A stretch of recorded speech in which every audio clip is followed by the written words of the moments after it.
2 Kings chapter 5 is where I wish to invite your attention.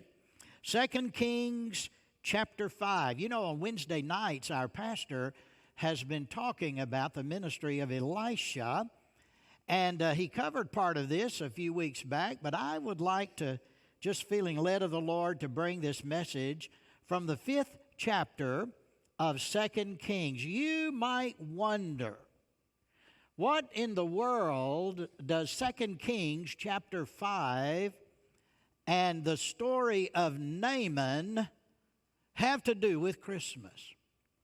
Well, maybe over the next 38 minutes, you'll figure that out. 2 Kings chapter 5. Hear the word of the Lord. Naaman, commander of the army for the king of Aram, that means Syria, was a man important to his master and highly regarded, because through him the Lord had given victory to Syria. The man was a valiant warrior, but he had a skin disease, leprosy. Syria had gone on raids and brought back from the land of Israel a young girl who served Naaman's wife. She said to her mistress, "Oh, if only my master were with the prophet who is in Samaria, he would cure him of his skin disease." So Naaman went and told his master what the girl from the land of Israel had said. Therefore the king of Syria said, "Go, and I will send a letter with you to the king of Israel." So he went, and he took with him 750 pounds of silver, 150 pounds of gold, 10 sets of clothing. He brought the letter to the king of Israel, and it read, "When this letter comes to you, note that I've sent you my servant Naaman for you to cure him of his leprosy." When the king of Israel read the letter, he tore his clothes and asked, "Am I God, killing and giving life, that this man expects me to cure a man of his leprosy? Recognize he is only picking a fight with me." When Elisha, the man of God, heard that the king of Israel had torn his clothes, he sent a message to the king. "Why have you torn your clothes?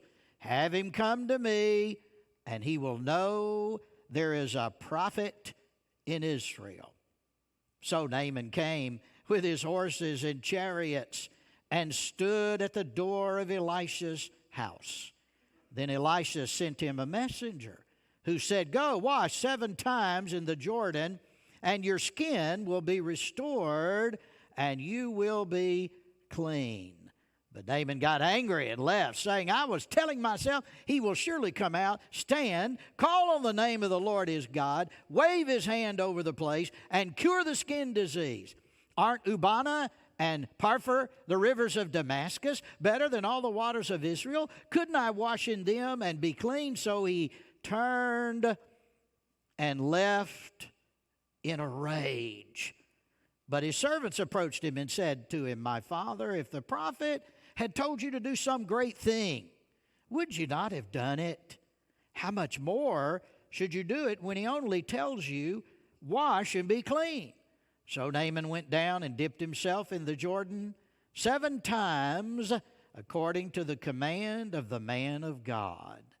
Then his skin was restored and became like the skin of a small boy, and he was clean. Pop quiz, 3 questions. How big is your God? How well do you know him? How ready are you to serve him? These are not softball questions. No, they cut to the very heart of our relationship with God, do they not? And you know, many a person who is smart, well-to-do, wealthy, powerful, and well-known has a very small view of our very big God. And that was true of Naaman. Naaman, if he had taken my pop quiz this morning, would have failed miserably. Having taken it, he would have failed miserably. Well known, yes. Important, yes. Wealthy, yes. Powerful, yes. Prestigious, yes. But doesn't have a clue who God is. But God is about to change that for Naaman. When you read about him in verse 1, his resume is remarkably impressive. Notice what is said about him. He is commander for the army of the king of Aram. Aram is the Hebrew word for the Greek word Syria. And Syria, Naaman was commander of the armies of the nation just north of Israel. And he was the chief man under King Ben-Hadad of Syria, commander of the army of the king of Syria. Number 2 man, chairman of the Joint Chiefs of Staff, most important military leader, well known everywhere, well known by his own king, loved by his nation, feared by other nations. So powerful was he. Notice he was a man important to his master. He was highly regarded. Why was he highly regarded by his master? Look at the next statement. Through him, the Lord had given victory to Syria.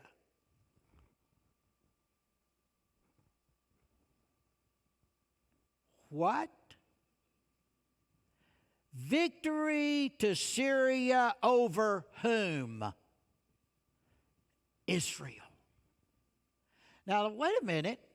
Why would God give victory to a pagan commander of the armies of a pagan country, Syria, that were Baal worshipers and idolaters? Why would God over and over give him military victory over his own covenant people, Israel? Why would God do that? And the answer to that question is sinful idolatry of God's people.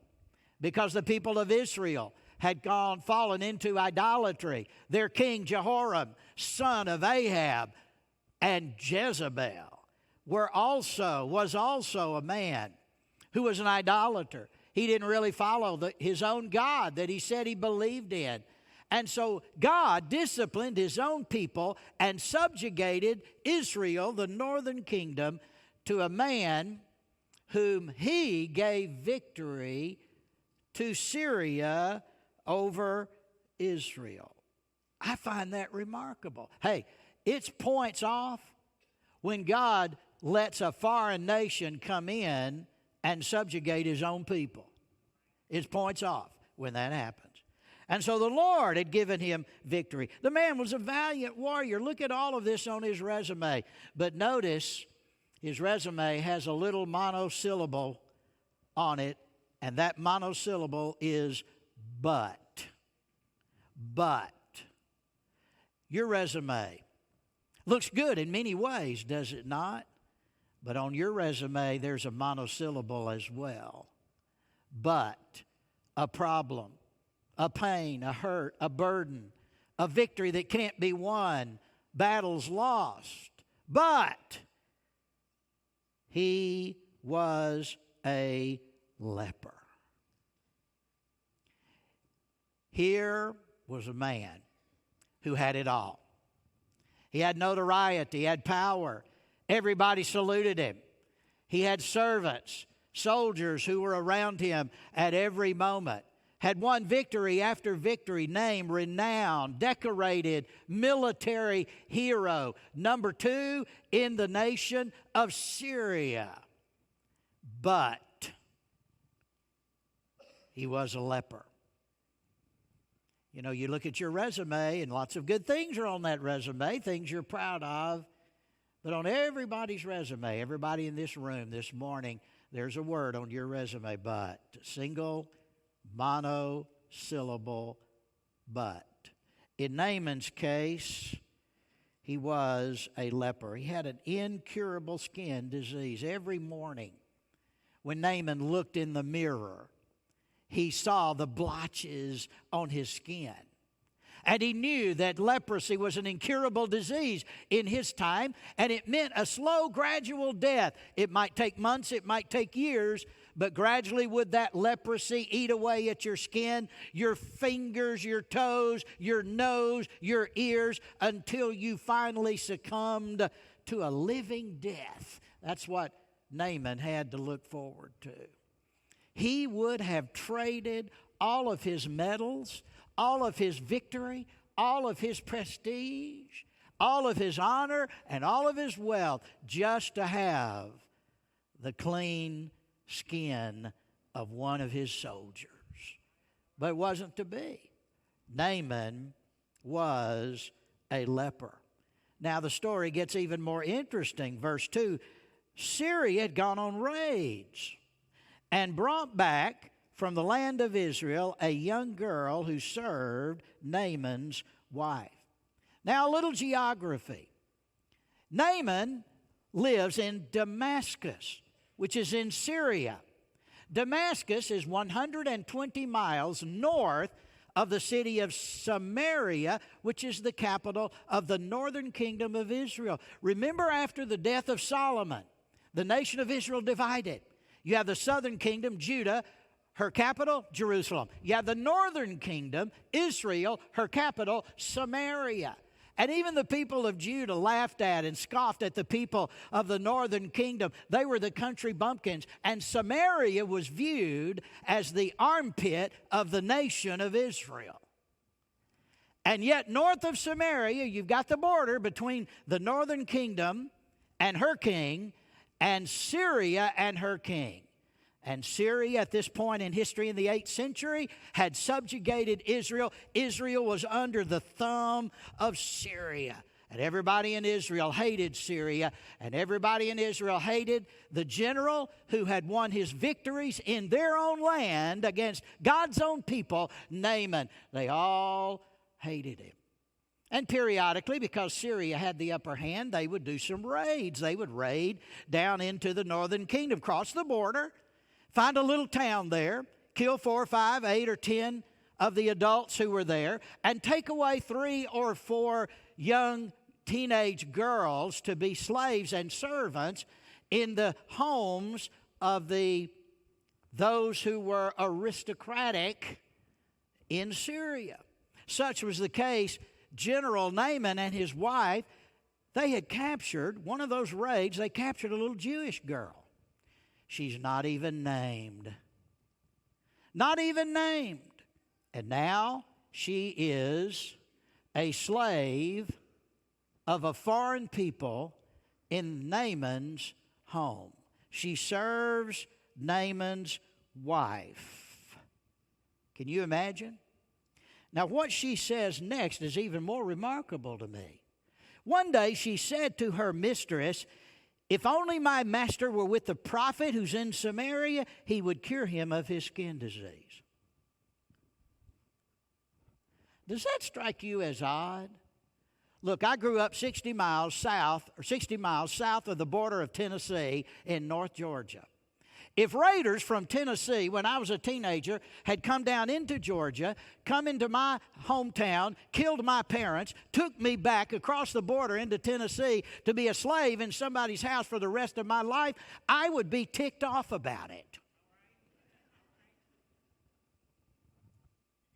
I would be unlike this slave girl. I can't imagine that she has compassion on Naaman. If I were she, I would be saying, "I hope he rots to death." That would be my attitude, but not this girl. No. Somehow she had remembered there's still a prophet in Israel. And there's a God in Israel, and he is still her God. And this woman who is in captivity becomes a missionary. And she says to Naaman's wife, "If only my master were with the prophet in Israel, in Samaria, he would cure him of his skin disease. Small people play a big role in God's kingdom. She's not even named. Teenage girl. And yet, she plays a big role in God's kingdom. If only my master were with the prophet who's in Samaria, he would cure him of his skin disease. So that night at dinner, Mrs. Naaman says to Naaman, let me tell you what the servant girl said. And they have a conversation about it, and Naaman is excited about, there's a possibility that I'm going to be healed. And if I have to go to the armpit of Israel, to Samaria, to see a wizard, some prophet over there who can heal me, if that's true, I'm willing to do it. So the next day he goes to his own king, Ben-Hadad, tells him the story. Ben-Hadad gets excited. Naaman, you're my number 2 guy. You're my number 1 guy. And I don't want to lose you. And if there's any hope, let's run with this thing. So the king, verse 5, said, go. I'm going to send a letter with you to the king of Israel. So he went. Here is Naaman and his entourage, and they leave beautiful Damascus, the pearl of the Middle East at that time, a beautiful oasis in the midst of a brown and barren desert. And they make their way to Samaria, the enemy's territory. And not only that, if you're going to get a wizard to cure you, you need to give him a gift. That was customary in the Middle East. And so he took with him 750 pounds of silver, 150 pounds of gold, 10 sets of clothing, purchased, of course, from Nordstrom in Damascus. 10 sets of clothing, 750 pounds of silver, in today's market, $1.3 million. 750 pounds of silver, $1.3 million. 150 pounds of gold, $6 million. He is taking a gift of $7.3 million. On top of that, 10 of the finest made suits at Nordstrom's in Damascus as a gift to the prophet, because he's expecting big things. I'm going to get cured of my leprosy. So he brought the letter to the king of Israel, and it read, don't you love reading other people's mail? Of course you do. Here we get to read a letter written by King Jehoram in the 8th century BC. Here it is. Here's the content of the letter. When this letter comes to you, note that I've sent you my servant Naaman for you to cure him of his skin disease. Now, just stop and think for a minute about this. Here is a letter delivered by Naaman himself, the general of the Syrian army, who is the leader who had subjugated all of the soldiers and the army of Israel. Here's the number 1 hated guy. But because Syria is now holding Israel as a vassal kingdom, Syria is under the thumb, or Israel's under the thumb of the Syrian king. The king sends his own general to enemy territory with a letter, heal him of his disease. Can you imagine what that would be like? Unbelievable. When this letter comes, note, I've sent you my servant Naaman for you to cure him of his skin disease. When the king of Israel read the letter, he tore his clothes. This also was customary in the Middle East. When very bad news, terrible, tragic news comes, you would respond in an emotional way, which would include the tearing of your robe and your clothes. And that would tell everybody in your court, man, this must be bad news. The king is some kind of upset. He tore his clothes and then said, am I God? Do I have the power to kill and to make alive again? I can't do that. Does this king think I can heal a man of leprosy, which nobody can heal, a dreaded disease in our day? Incurable? No. recognize he's only trying to pick a fight with me. You see, the king interpreted this letter as a ruse, as a trick, in order to give grounds for attacking Israel once again. And so the letter is already confused because remember what the servant girl said. What did the servant girl say to Naaman's wife? Oh, if only my master could stand where? Before the prophet who's in Samaria. But the letter doesn't say anything about that. It just says to the king, I'm sending this letter to you, my servant Naaman, for you to cure him of his skin disease. Notice how everything has gotten garbled and confused. Did you ever play the game telephone when you were in elementary school? How many of you ever played game telephone? All right, a lot of you did. For those of you who didn't, here's the game of telephone. I used to love to play this game. The teacher would line us up, 12 or 15 or however many are in the class, lined up, either in chairs or standing, and the teacher would whisper a sentence into the first student's ear. And then that student would whisper to the next, and so on down the line. And then the final student would hear and then would announce what the first sentence was supposedly supposed to be. But the great and funny thing about the game of telephone, the sentence that was announced by the last student was nothing like the original sentence, because as it got carried on down the line, it got misinterpreted and confused, and it came out totally different. So the teacher would whisper the sentence, tonight we're going to have spaghetti and meatballs for dinner. But down here, the student would announce what they heard. The big yellow dog bit the small brown dog. I mean, there's no connection whatsoever, the game of telephone. And that's exactly what's happened here. By the time it goes from the little Jewish unnamed girl to Naaman's wife to Naaman to Naaman's king's letter, down to the king of Israel, everybody is confused. But there's somebody who's not confused. Verse 10, then we're told, or verse 8, we're told, when Elisha, the man of God, heard that the king of Israel had torn his clothes, he sent a message to the king. Why have you torn your clothes? Come on, king. Just send him to me. I'll take care of it. And he'll know there's a prophet in Israel. How did Elisha know what's going on? Nobody ever told him anything. That's a preacher for you. God told him. Better watch out for those prophets. God had told him what was going on. And while the king is panicky, Elisha calmly says, send him to me. Just send him on down the road to my house on the outskirts of town, and he'll know there's a prophet in Israel. Now remember that line. He'll know there's a prophet in Israel. Don't forget that line. So Naaman came with his horses and chariots and stood at the door of Elisha's house. Can you imagine?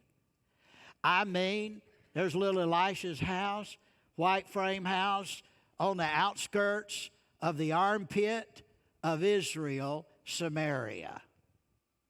And here comes the dust cloud.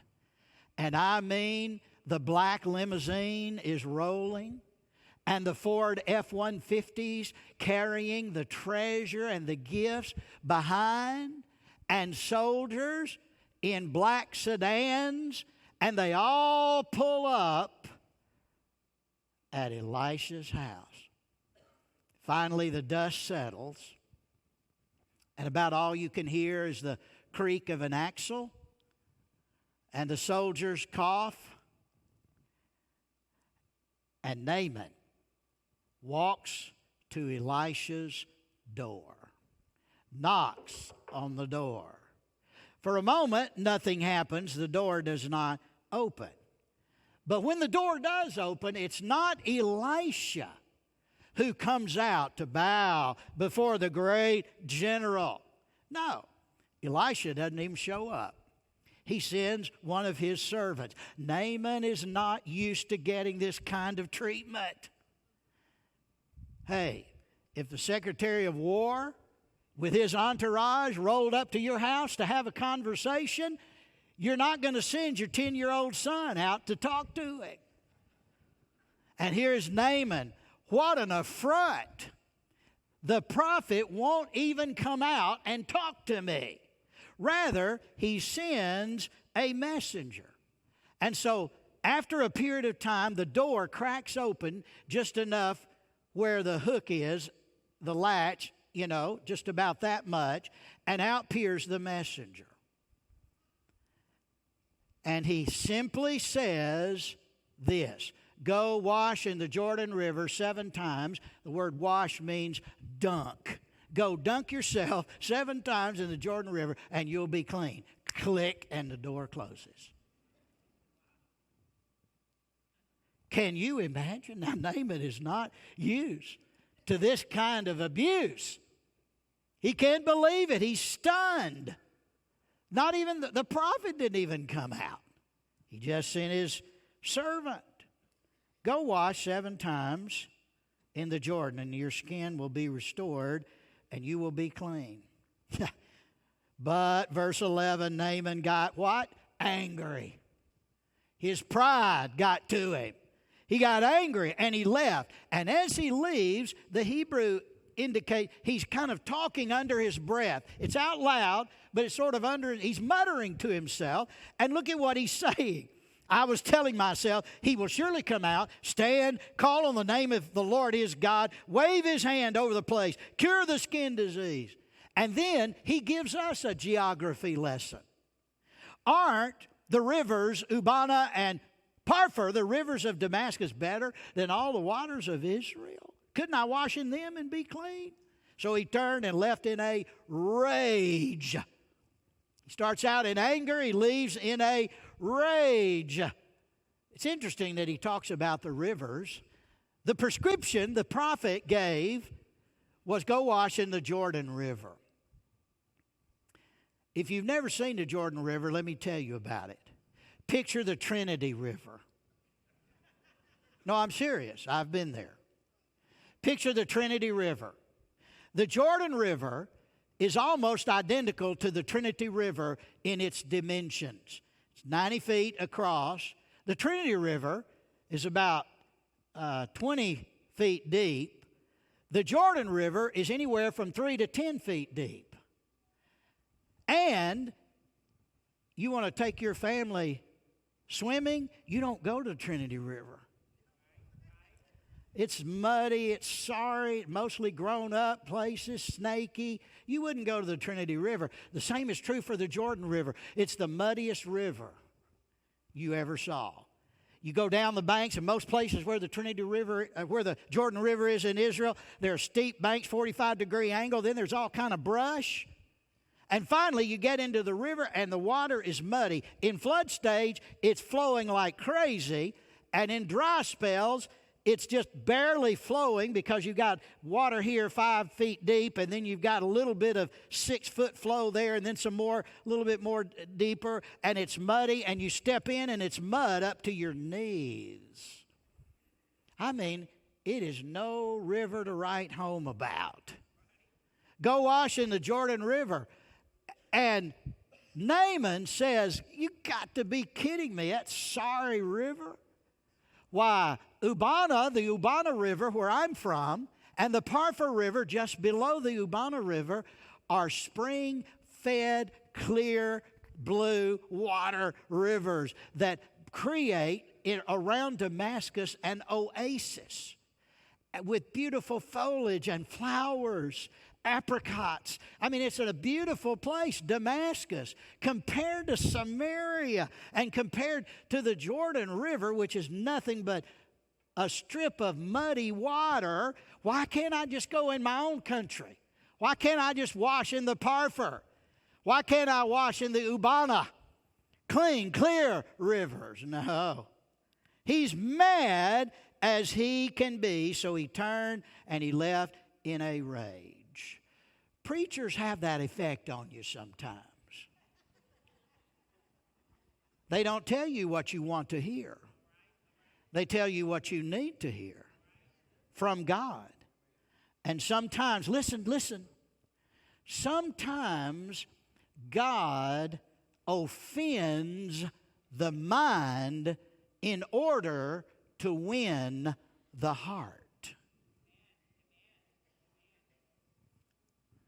So Naaman is offended, and he leaves in a rage. But small people play a big role in God's kingdom. His servants approached and said, "My father." That's an honorific title. My father. They're his servants. They are his subordinates militarily. Sir, if the prophet had asked you to do some great thing, wouldn't you have done it? Wouldn't you have risked it? I mean, sir, if he had asked you to whistle a tune while eating soda crackers, wouldn't you have done it? How much more when he just says, go to the river and dunk yourself 7 times? How hard can that be? Small people play a big role in God's kingdom. So Naaman, verse 14, went down and dipped himself in the Jordan River 7 times according to the command of the man of God. I wonder when he got there, did he strip down to his skivvies before he went into the water? Did he wear his uniform into the water? I don't know. We're not told. But into the water does he go. He looks back. He sees all of his soldiers and servants looking at him and says to himself, I feel like an idiot. But nevertheless, he's there. He's in the water now, waist deep, chest deep. One, he dunks himself and comes up. No change. I must be crazy. 2, still no change. I feel like an idiot. 3, again, no change. This is the craziest thing. What am I doing? 4, still no cure. I feel like a Kentucky Fried idiot. I can't believe I'm doing this. 5, nothing. 6, nothing. I must be a fool. But what have I got to lose at this point? 7, and suddenly his skin becomes like a small boy, and he is healed. 7 times dunking in the Jordan River, his skin became clean like that of a small boy. He's cured of his leprosy. Now, what does he do? From right there, that part of the Jordan River, it's 110 miles back to Damascus. But that's not what Naaman does. No, he turns west. Instead of north, he goes west, back to Samaria. 25 miles. Back to the prophet's house. Back to Elisha's house. Verse 15, then Naaman and his whole company went back to the man of God. And when they got there, Elisha was sitting out on the front porch in his rocking chair. And now Naaman gets to meet him. But instead of the brash, harsh pride that led him to stomp off that porch in anger and a rage, now 5 times, not once, not twice, 5 times Naaman refers to himself in addressing Elisha. Naaman refers to himself as your servant. Your servant has returned. Your servant this. Your servant that. He stood before him. Listen to what he says. Listen. I now know there's no God in the whole world except in Israel. Now, wait a minute. What did Elisha say to the king? Send him to me, and he'll know there's a what? He'll know there's a what? A prophet in Israel. But Elisha didn't make himself known. And now Naaman realizes it wasn't just the power or the word of the prophet. No, it's the God who stood behind that prophet. And now Naaman understands that there is no God except the God of Israel in all of the world. Therefore, please accept my gift. Verse 16, but Elisha said, as the Lord lives, in whose presence I stand, I will not accept it. Naaman urged him to accept it, but he refused.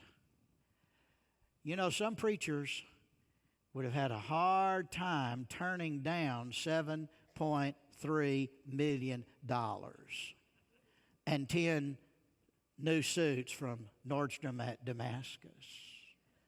They would have had a hard time saying no. Not Elisha. I don't need your money. I've got God.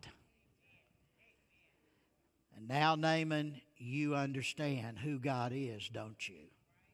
And now, Naaman, you understand how big God is, don't you?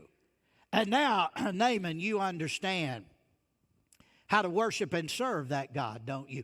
And the rest of the story, which we do not have time to cover today, tells us exactly that. So now, Naaman, if he were to take my 3-question pop quiz, would pass with flying colors. And here are the lessons. Number 1, Naaman had to learn who God is. He had to be disabused of the notions of idolatry and the false god he worshiped. He had to understand who God is, and now he knows who that God is. You know what else he knows? Because of that, he knows that the God of Israel is the God of the whole world, who not only cares about the salvation of Israel, but actually cares about the salvation of a pagan nation like Syria, even a pagan general like Naaman. That's what he knows. And he commits himself to worship that God from this day forward. That's what he knows. And number 2, Naaman had to learn the lesson of obedience. The lesson of obedience. In verse 10 and again in verse 14. Naaman had to learn when God says 7, 6 won't do.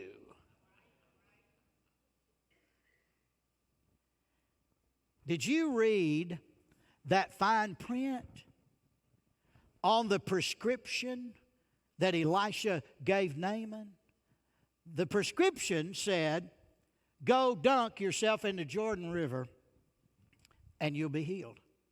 But there was fine print on that bottle, prescription bottle. Did you read it? That fine print which says this, may not be substituted for a generic river.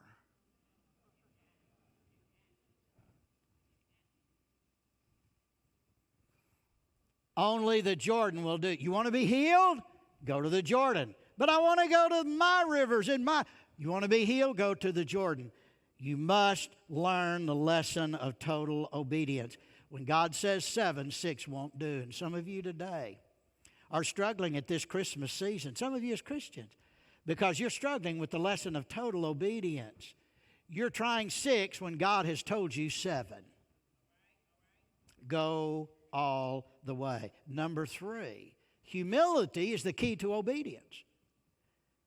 Naaman finally humbled himself and did what the prophet told him to do. That's the key to obedience, is humility. You will never obey God until you humble yourself before God.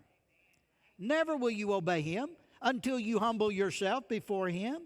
5 times, I'm your servant, Naaman. The general talking to the prophet, your servant, sir, says to you. Humility is the key to obedience. The worm of pride is ever threatening to eat into the fruit of the Spirit in your life. You better deal with that. You better humble yourself. Humility is the key to obedience. And then finally, did you notice the golden thread that runs through this text? There's a golden thread that's repeated over and over and over again. I'll give you a hint if you missed it. It has to do with posture. Let me show it to you. Look back at verse 2.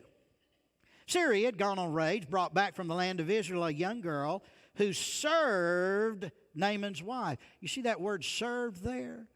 That's a Hebrew word that has this connotation. She stood before her mistress. Now, served is a good translation, but she stood before her mistress. She said, verse 3, if only my master were with the prophet. The little preposition and word there in Hebrew has the connotation of stand before. If only my master could stand before the prophet, he would heal him. Look at verse 9. Naaman came with his horses and chariots and stood at the door of Elisha's house. Verse 11, when Elisha didn't show, Naaman got angry. I was telling myself, he'll surely come out, stand before me, and call on the name of his God. So he left in a rage.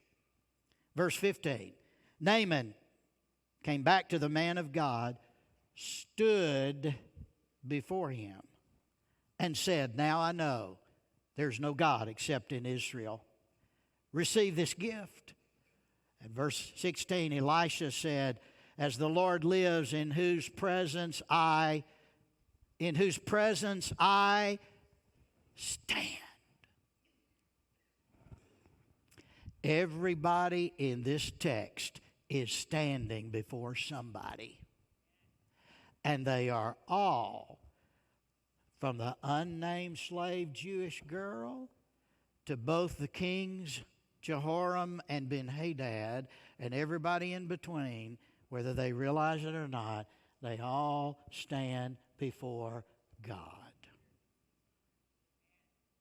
And so do you. Do you know what the lesson is? It is learning and knowing before whom you stand.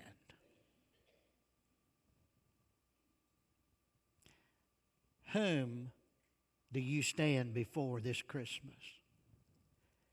You stand before Him. Therefore, you can pass the pop quiz. How big is your God? How well do you know Him? How ready are you to serve Him? Now you're ready because you know, like Naaman learned, you know before whom you stand. She was only an unnamed Jewish girl who preceded another Jewish girl by 800 years. The second Jewish girl, we know her name. Her name was Mary. And Mary, we are told when the angel came, recognized that she stood in the presence of God. And God said, small lady, I've got big things for you. God uses small people to do big things in His kingdom.